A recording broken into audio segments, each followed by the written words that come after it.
When he started in radio, the #1 song was Elvis Presley's "It's Now or Never." Joe Bullard began his career in the 1960s with vinyl records and turntables. Music has changed a lot since then, but there has been one constant, the voice of Joe Bullard for decades here in Tallahassee. We sit down with the almighty Joe Bullard. I started in radio back in the 60s when there were records, turntables, 45s, and LPs. Back then, it took a programmer to program his stations. Now you have consultants that are telling you what is being rated, surveyed, or should be played. Take me back to the 1960s. Wow. When did you begin in radio, and what was it like back then, and where are we now? Back then, it was radio station Jacksonville, WOBS. His name was Johnny Shaw. I was going to Eugene J. Butler Middle School, but all they talked about on the radio was William M. Raines or either Robert E. Lee. So I called the radio station one day and I said, "Why are you going to say anything about Eugene J. Butler?" He said, "Can you read?" I said, "Yes." So he told me to get the newspaper and to read the article in the paper cell. He said, "We now have Joe Bullard to tell us about Eugene J. Butler." He said, "Where did you get all this information from?" I said, "I got it at the newspaper." He said, "I didn't tell you to say that." And he had a new record he wanted to try out. He said, "You're supposed to say I heard it through the grapevine," and that's when he played Gladys Knight and the Pips, Heard It Through the Grapevine for the first time. So that was radio then. From there, I started doing sports for them, going to their different remotes, and Johnny Shaw that took me under his wings at WOBS, and through that, other jocks like Willie Martin. Who are all the different people you have met? And just name one or two that really stood out, because you've had an incredible career. I was blessed 1988 when I got the job with Columbia Records, and Sony Music bought us in 1990. I became promotional manager for Florida. I had to work out of Miami, but I go back, and when you say people that will always be in my mind would be like a Nancy Wilson. Nancy, we was able to do a luncheon for her. I remember getting 24 dozens of yellow roses.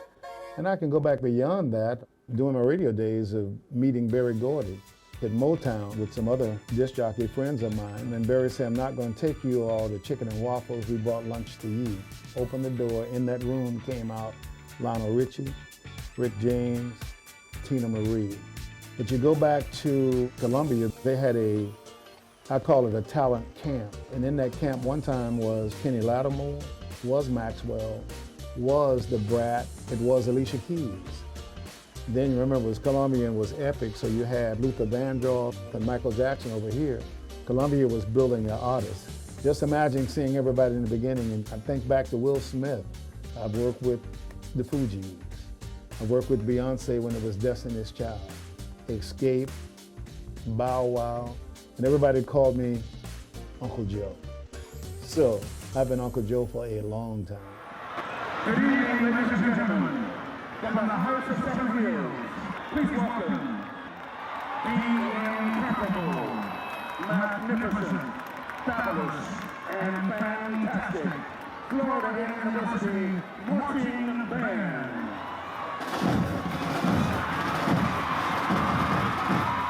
The incomparable Marching 100. The year was 1975. My roommate, his name was Charles Brown, the late Charles Brown out of Jacksonville.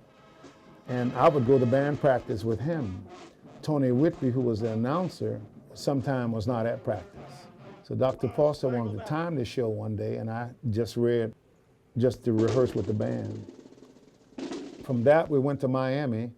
Dr. Foster is telling Tony Whitby that you need to be up in the booth because you can't talk over the 100 on the field. But Tony was excited that particular day because he was with Miss Bahamas and he's walking all over the stadium. So he tried to do it from the field. When it got to the concert selection, he said, the 100 will now play If Loving You Is Wrong, which was wrong because the band played it the year before. That year they was playing Touch Me in the Morning, but it was too late because Tony had already said the wrong song. And when Dr. Foster finished directing the band, he said, "Congratulations, Mr. Bullard. You're now the voice of the Marching 100. And that was at the Orange Blossom Classic in Miami, a day I'll never forget. The fun thing with the band is seeing other bands trying to be us and hearing other announcers trying to be me. And it's hard to do that when the originals are around. The 100 have set the standard for the world to follow. I'm not bragging about the announcers, but I do have the sense to know you can't talk over your band. People are coming to hear the band and not just the announcer.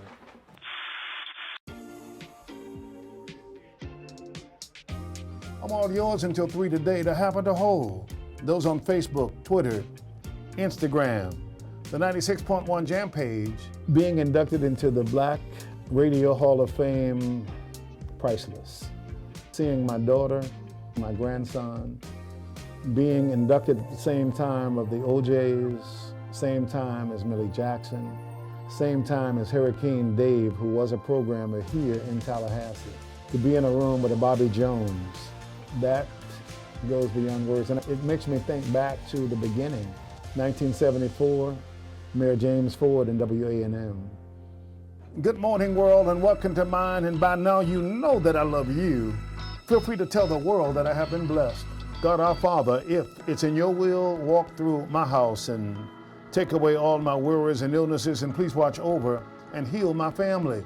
And Lord, help me to remember that nothing is going to happen to me today that you and I together can't handle. Our prayer is sponsored by my friend. What did I just see? A prayer sponsored by Dental Works of Quincy that I do every day. I try to give an uplifting song with that prayer.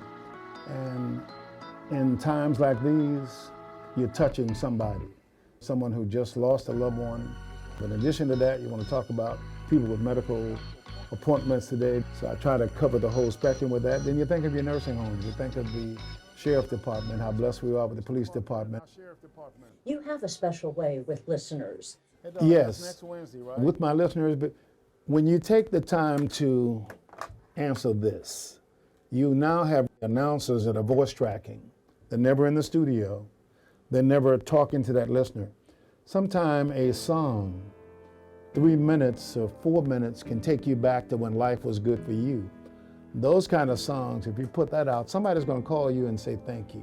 Do you have a special song? I've got several, but if we break it down, Best Thing That Ever Happened to Me and Love Ballad by LTD. For one, my wife, Carolyn, I lost my wife 2015, but I go back to our wedding. LTD, Love Ballad was our first dance. Through the years, I've met Jeffrey Osborne, so everybody knows that's my favorite song. My wife's favorite song was Gladys Knight, Best Thing Ever Happened to Me. So those two. With my being in radio as long as I've been, I'm able to tell you the way it was and now the way it is. Music have not changed. Remember, the hits will always remain the same. You go back now finding songs that tells your life story. Prime examples, Dance with My Father. What about Lean on Me with a Bill Withers? Aretha Franklin, A Natural Woman. Al Green, Love and Happiness. Marvin Gaye, What's Going On? Music is real, and a programmer who knows the sound of his city. Take time to go out and see what people are listening to. Take time to answer the phone to find out what they want to hear. Why is Tallahassee so special to you? Tallahassee is special. It dates back from my high school days at Jones High School, Orlando. Miss Edna Hoggart brought us on a field trip for our choir. We were able to meet FAMU's choir, and seeing FAMU for the first time, seeing the Marching 100 for the first time, it was home.